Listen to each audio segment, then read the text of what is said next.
मग बाबासाहेबांचं नाव आहे जो संविधानाला कारणीभूत आहे त्याला तुम्ही संपवायला निघालाय. पालकमंत्र्यांची फार मोठी चूक आहे मॅडम, माफी मागणार नाही पण पालकमंत्र्यांची ही चूक पदरात घ्यावी.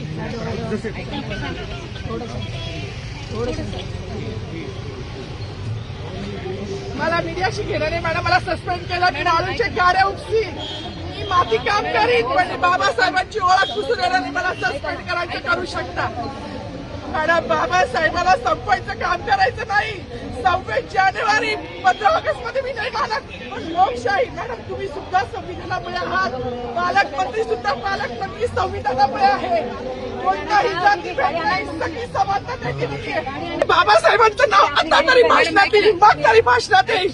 ज्या लोक संविधानाला लोकशाहीला कारणीभूत केली त्यांची नावं वारंवार घेतली गेली, मग जो संविधानाला